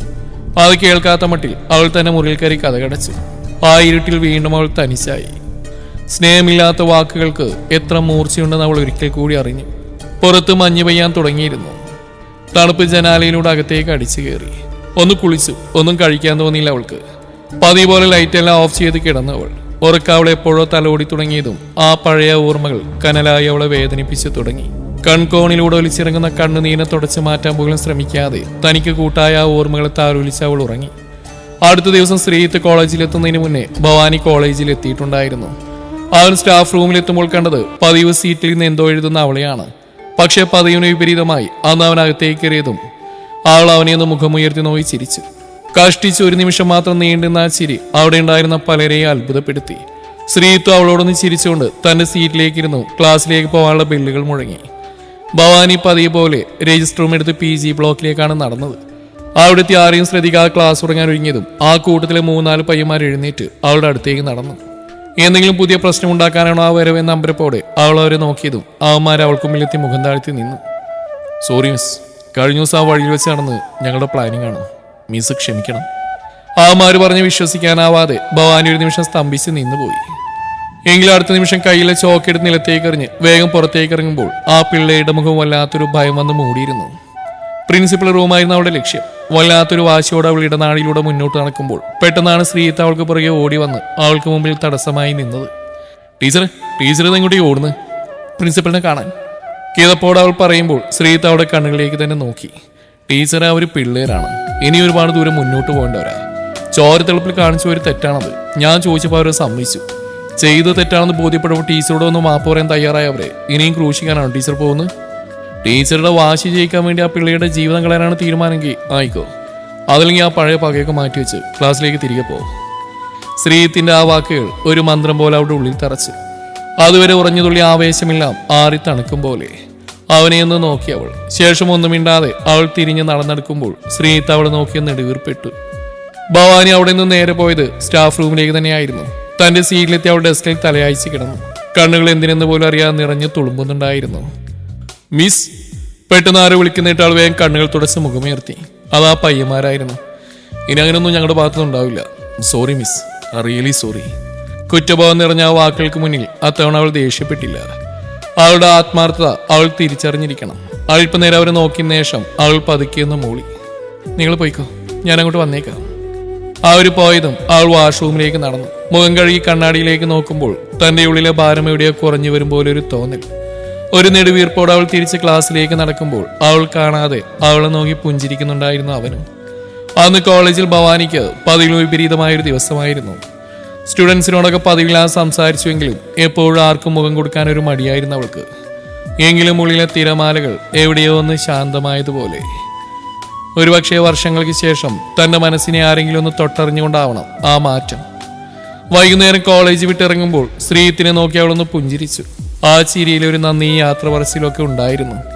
പതിവ് പോലെ വൈകിട്ട് വീട്ടിലെത്തിയ ഭവാനി അന്ന് ആരോടും ഒന്നും പറയാതെ ആരുടെ മുന്നിലും പെടാതെ പുറത്തെ സ്റ്റെപ്പിലൂടെയാണ് തന്റെ മുറിയിലേക്ക് പോയത്.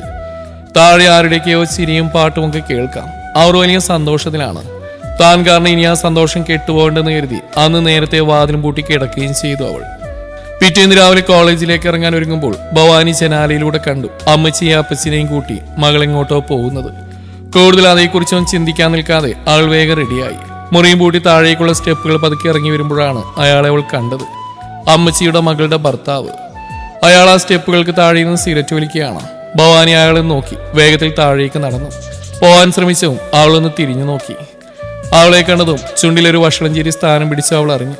അതും ശ്രദ്ധിക്കാതെ അവൾ വേഗം ഇറങ്ങിപ്പോവാൻ തുടങ്ങിയതാണ്. പക്ഷെ അവളെ അങ്ങനെ വിടാതെ അവളുടെ വഴി തടസ്സമായി നിന്ന അയാൾ അവളുടെ മുഖത്തേക്ക് പുകഊതിയതും അവൾക്ക് അരിശം വന്നു. എന്നിട്ടും കടിച്ചു പിടിച്ച് മുന്നോട്ട് പോകാൻ തുടങ്ങിയതും അവൻ അവൾക്കുമ്പിലേക്ക് ഒന്ന് നീങ്ങിന്ന് അവളെ ഒന്ന് മുട്ടാൻ ശ്രമിച്ചു. അവൾ പിന്നോട്ട് മാറി അയാളെ രൂക്ഷമായി ഒന്ന് നോക്കിയതും അതേ ചിരിയോടെ തന്നെ അയാൾ അവൾക്ക് വഴി കൊടുത്തു. അവന്റെ പ്രവൃത്തിക്ക് കരണക്കുറ്റി നോക്കിയൊന്ന് പൊട്ടിക്കാൻ അറിയാത്തതുകൊണ്ടല്ല. ആ അമ്മച്ചിയെ അപ്പച്ചിനെ ഓർത്ത് അവളോടൊന്ന് വേഗം നടന്നു നീങ്ങി. കോളേജിലെത്തിയെങ്കിലും അവളുടെ ഉള്ളിൽ ആ അസ്വസ്ഥത വിട്ടുമാറിയിരുന്നില്ല. സ്റ്റാഫ് റൂമിൽ വെച്ച് ശ്രീത്തിനെ കണ്ടപ്പോഴും ഒന്ന് തെളിച്ചമില്ലാതെ ചിരിച്ച് ഒഴിഞ്ഞു മാറി അവൾ. ഇന്നലെ കണ്ടതുപോലെയല്ല അവൾ. ഇന്ന് വീണ്ടും എന്താ അവൾക്ക് സംഭവിച്ചിട്ടുണ്ടെന്ന് ശ്രീത്തിന് പെട്ടെന്ന് മനസ്സിലായി. പക്ഷേ ചോദിക്കാൻ ഒരു അവസരം കിട്ടിയില്ല അവന്. വൈകുന്നേരം കോളേജ് വിട്ടിറങ്ങുമ്പോഴും അവനെ ഒന്ന് നോക്കാൻ പോലും നിൽക്കാതെ അവൾ വേഗത്തിൽ നടന്നു നീങ്ങുന്നത് ശ്രദ്ധിച്ചുകൊണ്ട് തന്നെയായിരുന്നു അവൻ കാറെടുത്ത് വീട്ടിലേക്ക് പോയത്.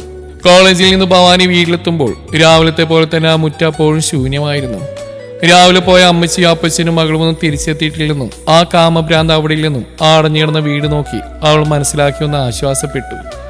കഴിഞ്ഞ ദിവസത്തെ അപമാനം മനസ്സിലുള്ളത് കൊണ്ട് ഇപ്പോൾ അവൾ പുറത്തെ പടികൾ വഴിയാണ് മുകളിലേക്ക് പോകുന്നത്.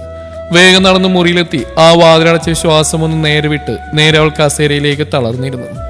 സാരി മാറാനായി തോളിലെ പിന്നഴിച്ചു മാറ്റുമ്പോഴാണ് പുറത്ത് വാതിലാരോ മുട്ടുന്നത് കേട്ടത്. അമ്മച്ചി വന്നിട്ടുണ്ടാവുമെന്ന് കരുതി അവൾ വേഗം സാരി നേരെയാക്കി മുടി കോതിയതിക്ക് വാതിൽ തുറന്നു. മുന്നിൽ നിൽക്കുന്ന ആളെ കണ്ടത് അവളൊന്ന് പതറിപ്പോയി. അമ്മച്ചിയുടെ മകളുടെ ഭർത്താവ്. അയാൾ നന്നായി മദ്യപിച്ചിട്ടുണ്ടെന്ന് ആ നിൽപ്പ് കണ്ടപ്പോഴേ അവൾക്ക് മനസ്സിലായി. വല്ലാത്തൊരു വഷളം ചിരിയോടെ അയാൾ അവളെ അടിമുടിയെ നോക്കിയതും അവൾക്ക് വിറഞ്ഞു കയറി. എന്താ ഇവിടെ? ഭവാനി ഗൗരവത്തോടെ ചോദിച്ചു. എന്താ ഒറ്റയ്ക്ക് ഇരുന്നപ്പോൾ ബോറടിച്ചു. അപ്പോൾ വിചാരിച്ചു നിന്നോട് 1-2 സംസാരിച്ചിരിക്കാന്ന്. അയാൾ നാവ് കുഴഞ്ഞുകൊണ്ട് പറഞ്ഞു. അങ്ങനെ 1-2 പറയാൻ കൂടെ വരുത്തില്ലേ? അവൾ വരുമ്പോ താൻ പോയി 1-2 പറ. ഇപ്പൊ താൻ ഇറങ്ങിപ്പോകാൻ നോക്ക്. അരിശത്തിൽ തന്നെ അവൾ അതും പറഞ്ഞ വാതിൽ വലിച്ചിറങ്ങാൻ ശ്രമിച്ചു. അയാൾ അവളെ ബലമായി തള്ളി മാറ്റി മുറിക്കുള്ളിലേക്ക് കയറി. ഡോ, താനിതീ കാണിക്കുന്നത്? അവൾ അലറി. എന്തിനാ ഭവാനി ഇങ്ങനെ പേടിക്കുന്നത്? ഞാൻ നീ കരുതുന്ന പോലൊരു ദുഷ്ടനൊന്നുമല്ല. പിന്നെ നിന്റെ പഴയ കാര്യങ്ങളൊക്കെ എനിക്കറിയാം. അമ്മജി പറഞ്ഞിരുന്നു ഭർത്താവ് ഇട്ടേച്ചു പോയതാണെന്ന്. നീ ഒറ്റക്കല്ലേടി, ഒരു കൂട്ടായിട്ട് ഞാൻ നിൽക്കാടി നിന്റെ കൂടെ. അയാൾ വഷളമായി ചിരിച്ചുകൊണ്ട് അവിടെ അടുത്തേക്ക് നീങ്ങിയതും അവൾക്ക് അയാളോട് അറപ്പും വെറുപ്പും തോന്നി. പക്ഷെ അതൊന്നും അയാൾക്കൊരു വിഷയമായിരുന്നില്ല. തനിക്ക് മുമ്പിൽ നിന്ന് അവിടെ കയ്യിൽ പിടിച്ച് അവൻ തനിക്കടുത്തേക്ക് വലിച്ചതും അവൾ ഭയന്നു പോയിരുന്നുവെങ്കിലും തന്റെ സർവ്വശക്തിയും എടുത്ത് അയാളെ തള്ളി മാറ്റി അവൾ മുറിക്ക് പുറത്തേക്ക് ഓടിയിറങ്ങി. അകത്തെ സ്റ്റെപ്പിലൂടെ താഴേക്ക് ഇറങ്ങിയെങ്കിലും അവൾക്ക് പിന്നാലെ അയാളും ഉണ്ടായിരുന്നു. നിക്കടേവിടെ! അയാൾ പിന്നിൽ നിന്ന് വിളിച്ചു പറഞ്ഞു. ഭവാനി ഓടി താഴത്തെ ഹാളിലെത്തി വേഗത്തിൽ ആ വാതിൽ തുറക്കാൻ ശ്രമിച്ചതും അപ്രതീക്ഷിതമായി മുൻവാതിൽ തുറന്ന് രാവിലെ പോയ അമ്മച്ചി അപ്പച്ചനും മകൾ അകത്തേക്ക് കയറിയിരുന്നു. ഹാളിന് നടുവിൽ കിതച്ചുകൊണ്ട് നിൽക്കുന്ന ഭവാനിയും അവളുടെ പിന്നാലെ മദ്യപിച്ചിലൊക്കെ ഇട്ട് പടികളിറങ്ങി വരുന്ന അയാളെയും കണ്ടതും അവരെല്ലാം തറഞ്ഞു നിന്നു. ആ നിമിഷമായിരുന്നു അവളുടെ ശ്വാസമൊന്ന് നേരെ വീണത്. കരഞ്ഞുകൊണ്ട് അവൾ അമ്മച്ചിയെ നോക്കുമ്പോൾ അമ്മച്ചിക്ക് ഏറെക്കുറെ അവിടെ നടന്നൊക്കെ മനസ്സിലാക്കാൻ കഴിഞ്ഞിരുന്നു. അമ്മച്ചിക്ക് മാത്രമല്ല, അമ്മച്ചിയുടെ മകൾക്കും. പക്ഷെ അത് തുറന്ന് സമ്മതിക്കാൻ അവരുടെ അഭിമാനം അനുവദിച്ചില്ല. അവൾ ഭവാനിക്ക് നേരെ തിരിഞ്ഞു. എന്താ ഇവിടെ നടന്ന്? അവൾ അയാളെ നോക്കി ചോദിച്ചെങ്കിലും മറുപടി കാത്തു നിൽക്കാതെ അവൾ ഭവാനിക്ക് നേരെ തിരിഞ്ഞു. എനിക്ക് ഇന്നലെ മനസ്സിലായതാ ഇവളെ ആള് ശരിയല്ലെന്ന്. നിങ്ങളല്ലേ ഇവള് വലിയ പുണ്യാളത്തെയാണെന്ന് പറഞ്ഞ് തലയിൽ കയറ്റി വെച്ചിരിക്കുന്നത്. എന്നിട്ട് എന്താ ഇപ്പോ? കൂടുതലൊന്നും ചോദിക്കാനോ പറയാനോ നിൽക്കാതെ അവൾ അങ്ങനെ പറയുമ്പോൾ ഭവാനി ആകെ സ്തംഭിച്ചു പോയിരുന്നു. അമ്മച്ചി, ഞാൻ... അവൾ അമ്മച്ചി നോക്കി എന്തോ പറയാൻ തുടങ്ങിയതും ആ മകൾ അതിനെയും തടഞ്ഞു. അമ്മച്ചിയോട് വീണ്ടും സംസാരിച്ച് നീ വീണ്ടും നല്ല കുഞ്ഞാവണ്ട. ഇത് എന്റെ വീടാ, ഞാൻ എന്റെ പണം മുടക്കി പണിത വീട്. നീ ഇപ്പൊ തന്നെ ഇവിടുന്ന് ഇറങ്ങിപ്പോണം. തന്റെ മകൾ ഒരു ദയം കൂടാ പറയുമ്പോൾ ഒന്ന് എതിർക്കാൻ പോലും കഴിയാതെ അമ്മച്ചി ആകെ തളർന്നു പോയിരുന്നു. എന്റെ സൂസൻ, നീ എന്തൊക്കെയാ ഈ പറയുന്നത്?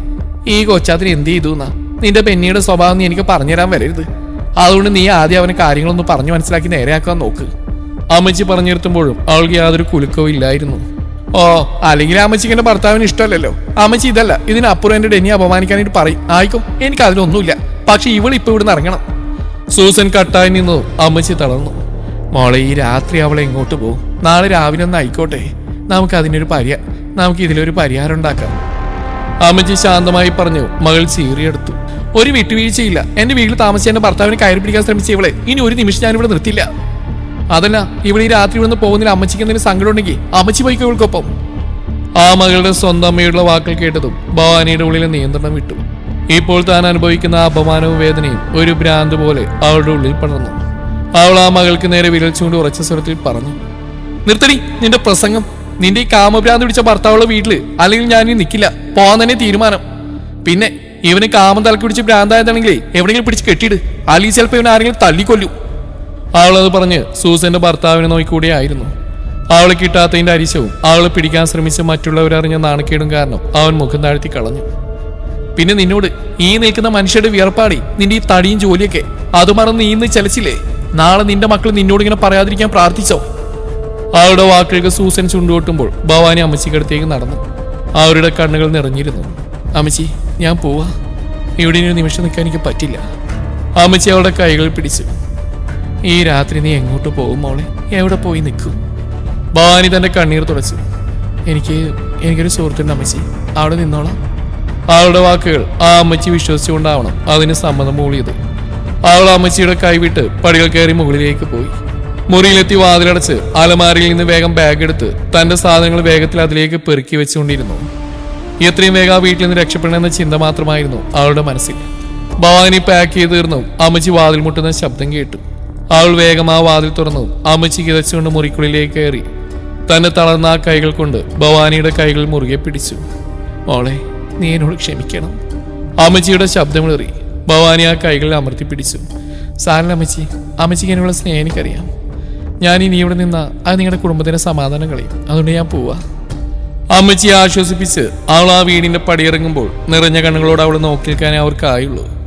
ഭവാനി അവിടെ നേരെ നടന്ന് ബസ് സ്റ്റോപ്പിലേക്കാണ്. എങ്ങോട്ട് പോകണമെന്നൊന്നും അറിയില്ല. എങ്കിലും വെറുതെ അവിടെ അങ്ങനെ ഇരുന്നു.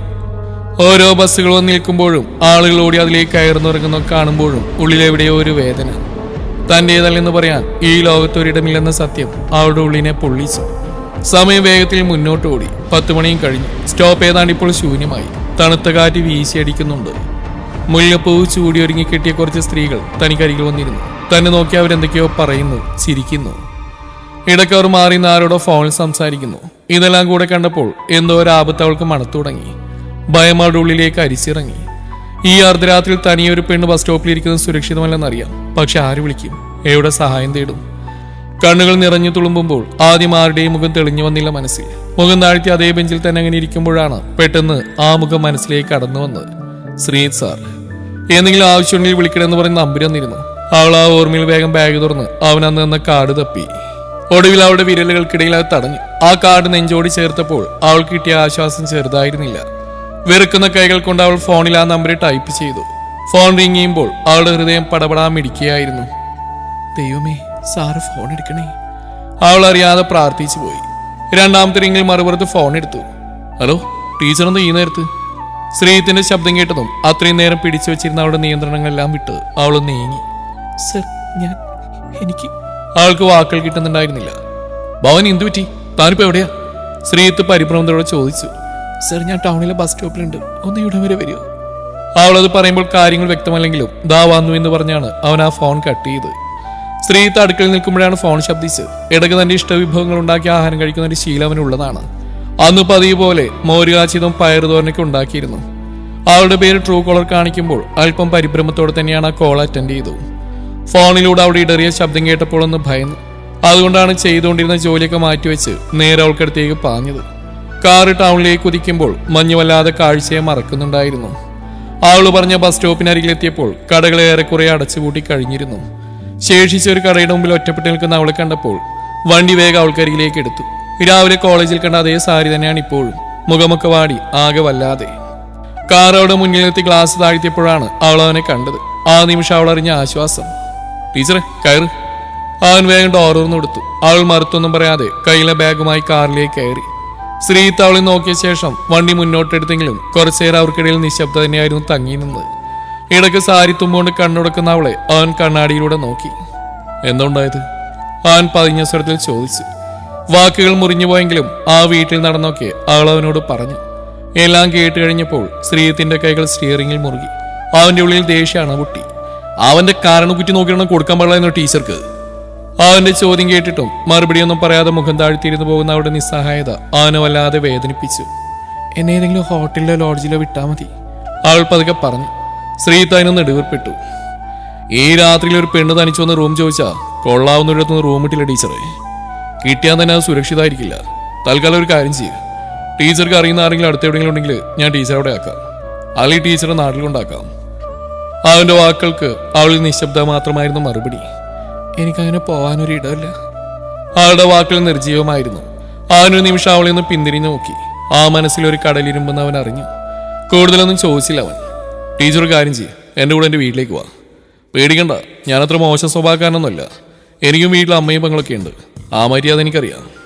ഇന്നൊരു രാത്രി ടീച്ചർ അവിടെ നിൽക്ക്. നാളെ രാവിലെ നമുക്ക് എന്ത് വേണം നോക്കാം. അവന്റെ വാക്കുകളുടെ കരുതലാവാം ഭവാനിയെ കൊണ്ട് പിന്നെ ഒന്ന് എതിർത്തു പറയാൻ പ്രേരിപ്പിക്കാഞ്ഞത്. എവിടെയോ എങ്ങനെയോ ഒരാൾക്ക് മുമ്പിൽ താൻ സുരക്ഷിതയാണെന്നൊരു തോന്നൽ. വയനാടൻ കാറ്റ് കാറിനുള്ളിലേക്ക് അരിച്ചിറങ്ങുമ്പോൾ ഭവാനിയുടെ മനസ്സും പതിയെ ശാന്തമായി. കുറച്ചു ദൂരം സഞ്ചരിച്ച് അവസാനം ശ്രീത്തിന്റെ കാറ് ഒരു ചെറിയ വീടിന് മുമ്പിലാണ് വന്നു നിന്നത്. കാറ് മുറ്റത്ത് നിർത്തി അവൻ പുറത്തിറങ്ങിയപ്പോൾ ഭവാനി ഒരു നിമിഷം ആ വീടിന് നോക്കി കാറിനുള്ളിൽ തന്നെ ഇരുന്നു. ഇറങ്ങും, ഇതാ സ്ഥലം. ശ്രീത്തിന്റെ സ്വരം കേട്ടതും അവൾ പതുക്കെ കാറിൽ നിന്ന് പുറത്തേക്ക് ഇറങ്ങി. കയറുവാ. ശ്രീത്ത് അവൾ അകത്തേക്ക് ക്ഷണിക്കുമ്പോൾ അല്പം മടിയോടെയായിരുന്നു അവൾ അകത്തേക്ക് കയറിയതും. വരാന്തയിലും അകത്തൊക്കെ ലൈറ്റ് അപ്പോഴും ഇട്ടിട്ടുണ്ടായിരുന്നു. വാതിൽ തുറന്ന് അകത്തേക്ക് കയറുമ്പോൾ വൃത്തിയുള്ള ഒരു ചെറിയ ഹാള്, അവിടെ ഒരു സോഫ, അതിനു മുന്നിലായി ഒരു കുഞ്ഞു ടേബിൾ, ഭിത്തിയിൽ വെച്ചിട്ടുള്ള TV, പിന്നെ ഭിത്തിയോട് ചേർന്ന് കൃത്യമായി പുസ്തകങ്ങൾ അടുക്കി വെച്ചിരിക്കുന്ന ഒരു അലമാരയും. താൻ വിളിക്കുമ്പോൾ ഞാൻ ആഹാരം കഴിക്കാൻ തുടങ്ങിയായിരുന്നു, അതുകൊണ്ട് ലൈറ്റ് ഒന്നും ഓഫ് ചെയ്തില്ല. എല്ലാം അങ്ങനെ തന്നെ കിടക്കുക. അവൻ തന്റെ ഫോൺ ടേബിളിന് സൈഡിലേക്ക് വെച്ചുകൊണ്ട് സോഫയിലേക്ക് ഇരുന്നു. ഇരിക്കു ടീച്ചറെ. താൻ ഇരുന്നിട്ട് ഇരിക്കാൻ മടിച്ചെന്നവളോട് അവൻ സോഫയിലേക്ക് ചൂണ്ടി പറഞ്ഞു. ഭവാനി പതിയെ അവിടെ ഇരുന്നു. അപ്പോഴും അവളുടെ മനസ്സിലെ ആ ശ്വാസമുട്ടൽ പൂർണ്ണമായും വിട്ടുമാറിയിരുന്നില്ല. അപരിചിതമായ ഒരിടത്ത് പാതിരാത്രിയിൽ നിൽക്കുന്നതിന്റെ ഒരു പരിഭ്രമം ആ മുഖത്തുണ്ടായിരുന്നു. കുടിക്കാനെന്തെങ്കിലും എടുക്കട്ടെ? ചായയോ വെള്ളമോ? വേണ്ട, ഒന്നും വേണ്ട സർ. അവൾ തളർച്ചയോടെ മറുപടി നൽകി. എന്നൊരു കാര്യം ചെയ്യും, ദാ ആ കാണുന്നതാണ് ഞാൻ ഉപയോഗിക്കുന്ന മുറി. ടീച്ചർ ഒന്ന് പോയി ഫ്രഷായി വാ. ഒന്ന് കുളിക്കണമെന്ന് അവൾക്കുണ്ടായിരുന്നു. പക്ഷെ ഒരു അന്യ വീട്ടിൽ വന്ന് എങ്ങനെ? അവൾക്ക് മടിയായിരുന്നു. എങ്കിലൊന്ന് മുഖം കഴുകാന്ന് കരുതി അവൾ ആ മുറിയിലേക്ക് നടന്നു. ഒരു കുഞ്ഞു മുറിയാണ്. അവൻ പറഞ്ഞ പോലെ തന്നെ ആരും അത് ഉപയോഗിക്കുന്നതല്ലെന്ന് തോന്നുന്നു. പക്ഷെ നല്ല വൃത്തിയോടെ ഉണ്ടായിരുന്നു. അവൾ മുറിയിൽ കയറി വാതിലടച്ച് കുറച്ച് സമയം ആ കട്ടിൽ അങ്ങനെ ഇരുന്നു. വിയർപ്പ് കാരണം ശരീരം ഒട്ടും പോലെ തോന്നിയപ്പോൾ കുളിക്കാൻ തന്നെ തീരുമാനിച്ചു. കയ്യിലെ ബാഗിൽ നിന്ന് മാറാനുള്ള ഡ്രസ്സും എടുത്ത് അവൾ ബാത്റൂമിലേക്ക് നടന്നു. ബാത്റൂമിൽ കയറി ഷവർ തുറന്നു. തണുത്ത വെള്ളം തലയിലൂടെ ഒഴുകിയപ്പോൾ അതുവരെ ഉള്ളിൽ എരിഞ്ഞുകൊണ്ടിരുന്ന കനലുകൾ ഒന്നൊന്നായി അണയുന്ന പോലെ അവൾക്ക് തോന്നി. കുളി കഴിഞ്ഞ് ഡ്രസ്സ് മാറി അവൾ പുറത്തേക്ക് വരുമ്പോൾ ശ്രീത്ത് കഴിക്കാനുള്ള ഡൈനിങ് ടേബിൾ എത്തിച്ചിരുന്നു. വാ കഴിക്കാം. അവൻ വിളിക്കുമ്പോൾ മടിയോടെയാണ് അവൾ മുന്നോട്ട് കടന്നത്. ഇരിക്ക് ടീച്ചറെ. അവനൊന്നുകൂടി പറയുമ്പോൾ മുന്നിലെ കസേര വലിച്ച് അവൾ ഇരുന്നു. അവൾ ഇരുന്നതും ശ്രീത്ത് പ്ലേറ്റിലേക്ക് ചോറുകളും കറികളും വിളമ്പിക്കൊടുത്തു. ആവി പറക്കുന്ന ചോറിന് മീതെ മോരുകാച്ചിയത് ഒഴിക്കുമ്പോൾ അവൻ മെല്ലെ പറഞ്ഞു, കഴിച്ചു നോക്ക്, എങ്ങനെയുണ്ടെന്നറിയില്ല, ഞാൻ തന്നെ ഉണ്ടാക്കിയതാ. അവൾ വിരലുകൾ കൊണ്ട് ചോറ് പതുക്കെ കുഴച്ചു. ഇടയ്ക്ക് അവനെ നോക്കി പതുക്കെ ചോദിച്ചു, സാറിനെ കൊണ്ട് ബുദ്ധിമുട്ടായല്ലേ? അത് കേട്ടപ്പോൾ ശ്രീത്തിന്റെ ചുണ്ടിലെ പുഞ്ചിരിയാണ് വിരിഞ്ഞത്. അവൻ കസേരയിലേക്ക് അല്പം ചാരിയിരുന്നു. അങ്ങനെ ചോദിച്ചാ ഞാനെന്ത് മറുപടി പറയാ? എനിക്കിതൊരു ബുദ്ധിമുട്ടായി തോന്നുന്നില്ല. ടീച്ചറല്ല, എനിക്ക് പരിചയമുള്ള ആരെയും അവസ്ഥയിൽപ്പെട്ടാലും ഞാനിതൊക്കെ തന്നെ ചെയ്യും. അതെന്റെ രീതിയാ. അവന്റെ വാക്കിൽ ആത്മാർത്ഥ കണ്ടപ്പോൾ അവളൊന്ന് പുഞ്ചിരിച്ചു. കഴിക്ക്, അവൻ ഓർമ്മിപ്പിച്ചു. അവളൊരു ഉരുള കഴിച്ചു. മൗനം മുറിക്കാനെന്നാണ് അവൾ ചോദിച്ചു. സാറിന്റെ വീട് എവിടെയാ? തിരുവനന്തപുരം. ഒരു മടിയും കൂടാവും മറുപടി നൽകി. വീട്ടിലാരൊക്കെയുണ്ട്? അച്ഛനും അമ്മയും പിന്നെ ഒരു മുത്തശ്ശിയും. കല്യാണം കഴിച്ചിട്ടില്ല അല്ലേ? സ്റ്റാഫ് റൂമിലാരോ പറയുന്ന കേട്ടു. അവളത് ചോദിച്ചപ്പോൾ ശ്രീത്ത് അവളെ നോക്കി കുസൃതിയോടെ ചിരിച്ചു. അപ്പൊ അവളുടെ പുസ്തകത്തിൽ നോക്കി ഗൗരവത്തിലിരിക്കുമ്പോഴും ശ്രദ്ധ ചുറ്റുമുള്ള സംസാരത്തിലാണല്ലേ? അപ്രതീക്ഷിതമായ ആ ചോദ്യത്തിൽ അവളൊന്ന് പതറി അറിയാതെ ചിരിച്ചുപോയി. ഏയ് അങ്ങനെയൊന്നുമില്ല, എപ്പോഴോ കാതിൽ വീണതാ. പെട്ടെന്ന് തന്നെ തന്റെ പഴയ ഗൗരവം മുഖത്ത് വരുത്താൻ അവൾ ശ്രമിച്ചെങ്കിലും ശ്രീത്ത് ആസ്വദിക്കുന്നുണ്ടായിരുന്നു. കറികളൊക്കെ എങ്ങനെയുണ്ട്? അവൻ വീണ്ടും തിരക്കി. കൊള്ളാം, നല്ല രുചിയുണ്ട്. ഈ മീൻ ഇറച്ചിയൊന്നും ഞങ്ങളുടെ തറവാട്ടിൽ കയറ്റില്ല. പക്ഷെ എനിക്കതൊക്കെ വലിയ ഇഷ്ടമാണ്. ഇന്ന് കുറച്ച് മീൻ കൂടി വാങ്ങണമെന്ന് കരുതിയ, പക്ഷെ നടന്നില്ല. അവൻ ഓരോന്ന് പറഞ്ഞിരിക്കുമ്പോഴും ഭവാനിയുടെ ഉള്ളിൽ പഴയ ഓർമ്മകൾ ഓരോന്നായി ഉണരുകയായിരുന്നു. എൻ്റെ അമ്മയുടെ വീടും തിരുവനന്തപുരത്ത് എവിടെയാണെന്ന് അച്ഛൻ പറഞ്ഞ് കേട്ടിട്ടുണ്ട്. പക്ഷെ കൂടുതൽ വിവരങ്ങളൊന്നും എനിക്കറിയില്ല. ഞാൻ ജനിച്ചപ്പോഴേ ആളങ്ങ് പോയി. ചിരിച്ചുകൊണ്ടാണ് അവളത് പറഞ്ഞെങ്കിലും അവളുടെ കണ്ണുകളിലെ വിങ്ങൽ ശ്രീത്ത് കാണുന്നുണ്ടായിരുന്നു. അച്ഛൻ? അവൻ പതുക്കെ ചോദിച്ചു. അച്ഛൻ അരവിന്ദൻ, പാവായിരുന്നു. എന്നെ ജീവനായിരുന്നു അച്ഛന്. കറുതീർന്നൊരു കമ്മ്യൂണിസ്റ്റ് ആയിരുന്നു അച്ഛൻ. അച്ഛൻ്റെ ആ വിപ്ലവമൊക്കെ എനിക്ക് ലേശം കിട്ടിയിട്ടുണ്ട്. അന്ന് കോളേജിൽ പഠിക്കുന്ന കാലത്ത്. അത്രയും പറഞ്ഞിട്ട് അവളും നിർത്തി. ശേഷം ഓർമ്മകളുടെ വേലിയേറ്റം തടയാണെന്ന പോലെ അവൾ തുടർന്നു. അമ്മ ഏതൊരു കോവിലത്തെ ആളാണെന്ന് അച്ഛൻ പറഞ്ഞിട്ടുള്ള അറിവാ. ഒരു പ്രണയമായിരുന്നു അവരുടേത്. അമ്മ മരിച്ചു കഴിഞ്ഞപ്പോൾ എന്നെ നോക്കാൻ ഒരാൾ വേണമെന്ന് പറഞ്ഞ് വീട്ടുകാർ നിർബന്ധിച്ച അച്ഛനെ കൊണ്ട് രണ്ടാമത് കെട്ടിച്ച്. പക്ഷേ അവർക്ക് എന്നെ തീരെ ഇഷ്ടമായിരുന്നില്ല. അവൾ പറയുന്നെല്ലാം ശ്രീത്ത് ശ്രദ്ധയോടെ കേട്ടിരുന്നു. പക്ഷേ ഈ കഥകളിലും സിനിമകളിലൊക്കെ കാണുന്ന പോലെ എന്നെ ദ്രോഹിക്കാൻ അച്ഛൻ ആരെയും അനുവദിച്ചിട്ടില്ല. എന്നെക്കുറിച്ച് ആരെങ്കിലും എന്തെങ്കിലും പറഞ്ഞാൽ അപ്പോൾ വീഴുവടി അവരുടെ മുഖത്ത്. ഞാനും മോശമായിരുന്നില്ല കേട്ടോ. ഒരിളക്ക് ഉപ്പേരി പോലെ മറുപടി കൊടുക്കായിരുന്നു. അതുകൊണ്ട് ദുരിതങ്ങളൊന്നും ഇല്ലാതെയാ വളർന്ന്. പക്ഷെ അച്ഛൻ മരിച്ചതോടെ ഞാൻ തനിച്ചായി. 4 വർഷമാകുന്നു അച്ഛൻ പോയിട്ട്. അവളുടെ സ്വരമിടറി. അച്ഛൻ അറ്റാക്കായിരുന്നു. മരിക്കാൻ കിടന്ന സമയത്ത് ഏതോ പേപ്പറിൽ ഒപ്പിട്ട് വാങ്ങി ഞങ്ങളുടെ വീടും സ്വത്തെല്ലാം രണ്ടാനമ്മ സ്വന്തമാക്കി. അച്ഛൻ പോയതോടെ എൻ്റെ മുമ്പിൽ ആ വീടിൻ്റെ പടിയടഞ്ഞു. പിന്നെ അങ്ങോട്ടേക്ക് ഞാനും പോയിട്ടില്ല. ഉള്ളിലെ നീറ്റിൽ കടിച്ചമർത്തി അവൾ പറഞ്ഞിരുത്തുമ്പോൾ ശ്രീത്ത് കുറച്ചേരം നിശബ്ദനായിരുന്നു. പിന്നീട് അവൻ മെല്ലെ ചോദിച്ചു, അപ്പൊ ടീച്ചറുടെ ഭർത്താവ്? പെട്ടെന്ന് ആ ചോദ്യം കേട്ടപ്പോൾ അവൾ കഴിക്കാൻ തുടങ്ങിയവരുള്ള പാത്രത്തിലേക്ക് തന്നെ തിരികെ വെച്ചു. അതുവരെ ഇല്ലാത്തൊരു നനവ് അവളുടെ കണ്ണുകളിൽ പടർന്നു പിടിച്ച് അവൻ അറിഞ്ഞു. എങ്കിലും ഒരു പുഞ്ചിരിയോട് അവൾ പറഞ്ഞു, ആളൊക്കെ ഉണ്ട്, പക്ഷേ ആളിവിടെ മുന്നോട്ട് പോകാൻ കഴിയില്ല. അവളുടെ ആ വാക്കുകളിൽ ഒരു വലിയ സങ്കടക്കടൽ ഒളിഞ്ഞിരിപ്പുണ്ടെന്ന് അവന് മനസ്സിലായി. സാറിനിപ്പോൾ എന്നെക്കുറിച്ച് ഒരുപാട് സംശയങ്ങളുണ്ടാകുമെന്ന് എനിക്കറിയാം. എല്ലാം ഞാൻ പറയാം. പക്ഷെ ഇപ്പോൾ വേണ്ട, നാളെ ആവട്ടെ. ആ കഥകൾ പറഞ്ഞു തുടങ്ങാൻ എനിക്ക് മനസ്സിനെ ഒന്ന് പാകപ്പെടുത്തണം. വേദന കലർന്നൊരു പുഞ്ചിരിയോടെ അവൾ പ്ലേറ്റിലെ ബാക്കി ചോറ് കഴിച്ചു തീർത്തു. പാത്രം കഴുകാൻ എഴുന്നേൽക്കുമ്പോൾ ശ്രീത്ത് അവളെ നോക്കിയിരുന്നു. താൻ ആദ്യം കണ്ട ഗൗരവക്കാരിയായ ടീച്ചറിലേതെന്ന് അവന് ഉറപ്പായി. ഒരുപാട് മുറിവുകൾ ഉള്ളിലൊളിപ്പിച്ച് ജീവിക്കാൻ ശ്രമിക്കുന്ന വെറുമൊരു പാവം പെണ്ണെന്ന് അവൻ തിരിച്ചറിഞ്ഞു കഴിഞ്ഞിരുന്നു. കൈ കഴുകി വന്നിട്ടും അവൻ കഴിച്ചു കഴിയും വരെ അവൾ അവനൊപ്പം തന്നെ ഇരുന്നു. കഴിച്ചു കഴിഞ്ഞ് ഭക്ഷണം കഴിച്ച് ശ്രീത്ത് പ്ലേറ്റുകളെല്ലാം എടുത്ത് സിങ്കിനടുത്തേക്ക് നടക്കുമ്പോൾ അവനെ സഹായിക്കാനായി ഭവാനിയും കൂടെ ചെന്നു. വേണ്ട ടീച്ചറെ, ഞാൻ ചെയ്തോളാം, ടീച്ചർ പോയി വിശ്രമിച്ചോളൂ. അവൻ പ്ലേറ്റിൽ വെള്ളമൊഴിക്കുന്നതിനിടയിൽ പറഞ്ഞു. എന്താ സർ, കഴിച്ച പ്ലേറ്റ് കഴിക്കുന്ന അത്ര വലിയ പണിയൊന്നുമില്ലല്ലോ, ഞാൻ സഹായിക്കാം. അവൾ നിർബന്ധിച്ചു. പക്ഷേ ശ്രീത്ത് സമ്മതിച്ചില്ല. അതല്ല ടീച്ചർ, ടീച്ചർ എൻ്റെ അതിഥിയാ. അതിഥികളെ കൊണ്ട് ജോലിക്കുന്ന ശീലം എനിക്കില്ല. അവൻ ചിരിച്ചുകൊണ്ട് അവളുടെ കയ്യിൽ നിന്നും പ്ലേറ്റ് വാങ്ങി സിങ്കിലേക്ക് വെക്കുമ്പോൾ അവൾ അവനെ തന്നെ നോക്കി അവിടെ നിന്നു. സാർ ഇതൊക്കെ ചെയ്യുന്ന കാണുമ്പോൾ എനിക്ക് എൻ്റെ അച്ഛനെയാണ് ഓർമ്മ വരുന്നത്. അവൾ പറയുമ്പോൾ ശ്രീജിത്ത് കൈകൾ ചലിപ്പിച്ചുകൊണ്ടിരുന്നപ്പോൾ തന്നെ അവളെ ഒന്ന് തിരിഞ്ഞു നോക്കി. അച്ഛനും ഇങ്ങനെയായിരുന്നോ? അതെ, വീട്ടിൽ ഞാൻ എന്തെങ്കിലും ജോലി ചെയ്യാൻ തുടങ്ങിയാൽ അച്ഛൻ ഓടി വരും. നീ പോയി പഠിക്കാൻ നോക്ക് പെണ്ണേ, ഇതൊക്കെ ഞാൻ ചെയ്തോളാന്ന് പറയും. പക്ഷെ എന്നെ അവിടെ നിന്ന് മാറ്റില്ല. അച്ഛൻ ജോലി ചെയ്യുമ്പോൾ വിശേഷങ്ങൾ പറയാനായി എന്നെ അവിടെ തന്നെ നിർത്തിക്കും.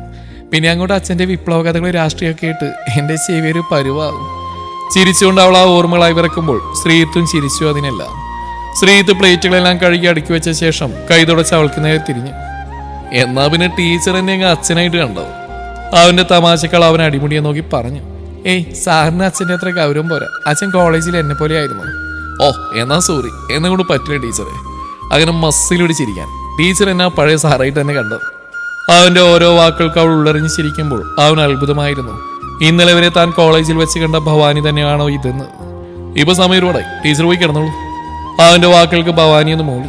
ശരി സാർ, ഗുഡ് നൈറ്റ്. അവൾ പറയുമ്പോൾ തിരിച്ചോരോ ഗുഡ് നൈറ്റ് പറഞ്ഞ് അവന് മുന്നോട്ട് നടക്കുമ്പോൾ എന്നിരുന്നില്ലാതെ അവൾ അവനൊരു നിമിഷം നോക്കി നിന്നിരുന്നു. അച്ഛൻ എന്നും താൻ ഓർക്കാൻ ആഗ്രഹിക്കുന്ന ഒരേ ഒരു മുഖം. തന്നെ പോലെ തന്നെ നല്ല ഗൗരവക്കാരനായിരുന്നു അച്ഛൻ.